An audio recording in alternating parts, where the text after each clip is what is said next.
Welcome to Pappu's kitchen. நான் இன்னைக்கு பாப்பூஸ் கிச்சன்ல காரசாரமான திருக்கை மீன் மிளகு வறுவல் செய்ய போறேன். இந்த திருக்கை மீன் மிளகு வறுவல் எப்படி செய்யறங்கிறத பத்தி நாம இப்ப பார்க்கலாம். திருக்கை மீன் மிளகு வறுவல் செய்யறதுக்கு 1/2 கிலோ திருக்கை மீன் எடுத்து வச்சிருக்கேன். இது கூட இந்த மீனுக்கு தேவையான அளவு உப்பு, 1 டீஸ்பூன் மிளகாத்தூள், 1/2 டீஸ்பூன் மஞ்சள் தூள் சேர்த்து நல்லா மிக்ஸ் பண்ணி விட்டுக்கலாம்.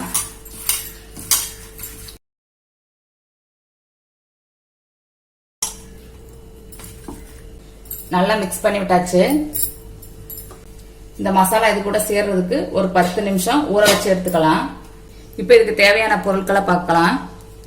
ஒரு பெரிய சைஸ் வெங்காயம், ஒரு தக்காளி மீடியம் சைஸ், 10 பல் பூண்டு நச்சு எடுத்து வச்சிருக்கேன், பாதி எலுமிச்சம்பழம், 1 டீஸ்பூன் மிளகாய் தூள், 2 டீஸ்பூன் மிளகுத்தூள், 1/2 டீஸ்பூன் கரம் மசாலா, 1/2 டீஸ்பூன் மஞ்சள் தூள். இப்ப நாம சமைக்க ஆரம்பிக்கலாம். இப்ப பேன் சூடான உடனே 3 டேபிள் ஸ்பூன் எண்ணெய் விட்டுக்கிறேன். எண்ணெய் காஞ்ச உடனே 1/2 ஸ்பூன் சோம்பு,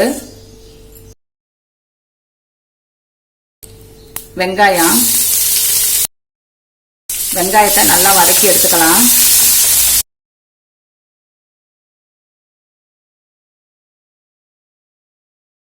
வெங்காயம் நல்லா கண்ணாடி பதத்துக்கு வதங்கின உடனே தட்டி வச்சிருக்க பூண்டை சேர்த்துக்கலாம். பூண்டை நல்லா வதக்கி எடுத்துக்கலாம். இஞ்சி பூண்டு பேஸ்ட் போடுறதுனால 1 டீஸ்பூன் போட்டுக்கிறேங்க. நான் பூண்டு மட்டும் தான் சேர்க்கிறேன். பூண்டு நல்லா வதங்கின உடனே மிளகாய் தூள் சேர்த்துக்கிறேன். சேர்த்து பச்சை வாசனை போற வரை நல்லா வதக்கி எடுத்துக்கலாம். மிளகாத்தூளை நல்லா எண்ணெயிலே வதக்கி எடுத்துக்கிறோங்க. மிளகாத்தூள் எண்ணெயிலே வதங்கின உடனே நாம கட் பண்ணி வச்சிருக்க தக்காளியை சேர்த்துக்கலாம்.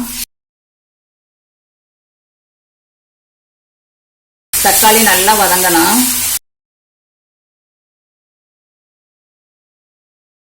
தக்காளி நல்லா வதங்கிருச்சு. இப்ப மசாலா பொருள் சேர்த்துக்கலாம். மஞ்சத்தூள், கரம் மசாலா, மிளகுத்தூள் சேர்த்து நல்லா மிக்ஸ் பண்ணி விட்டுக்கலாம்.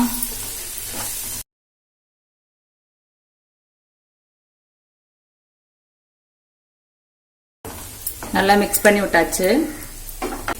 இப்போ நம்ம ஊற வச்சு எடுத்து வச்சிருக்க திருக்கை மீனை சேர்த்துக்கலாம்.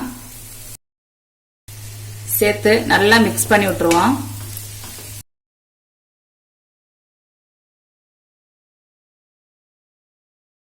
நல்லா மிக்ஸ் பண்ணி விட்டாச்சு. இப்ப இதுக்கு தேவையான அளவு உப்பு சேர்த்துக்கலாம். ஆல்ரெடி உப்பு சேர்த்துருக்கு, அதனால இப்ப கொஞ்சம் பார்த்து உப்பு சேர்த்துக்கிறேங்க. உப்பு சேர்த்துட்டு 1/4 கப் அளவு தண்ணி சேர்த்துக்கிறேன். இந்த திருக்கை மீன் வேகிறதுக்காக 1/4 கப் தண்ணி சேர்த்து லைட்டா மிக்ஸ் பண்ணி விட்டுறலாம்.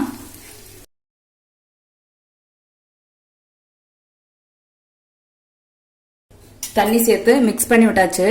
இப்போ ஒரு 10 நிமிஷம் மீடியம் ஃப்ளேம்ல வேக வச்சு எடுத்துக்கலாம். 10 நிமிஷம் ஆச்சு. ஓபன் பண்ணலாம்.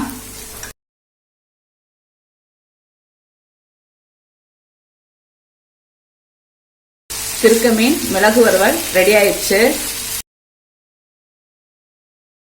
இப்போ கடைசியா எலுமிச்சம்பழத்தை பிழிஞ்சு விட்டுறலாம். எலுமிச்சம்பழம் பிழிஞ்சு விட்டு 1 கொத்து கருவேப்பிலை வாசனைக்காக சேர்த்துக்கலாம். சேர்த்து லைட்டா மிக்ஸ் பண்ணி விட்டுட்டு அடுப்பை ஆஃப் பண்ணிக்கலாம். சூப்பரான காரசாரமான திருக்கை மீன் மிளகு வறுவல் ரெடி ஆயிடுச்சு. உங்களுக்கு இந்த வீடியோ பிடிச்சிருந்தா பாப்பூஸ் கிச்சனுக்கு லைக் பண்ணுங்க, கமெண்ட் பண்ணுங்க. வீடியோ பார்க்குற எல்லாரும் மறந்துடாம சப்ஸ்கிரைப் பண்ணுங்க. Eat healthy, think better.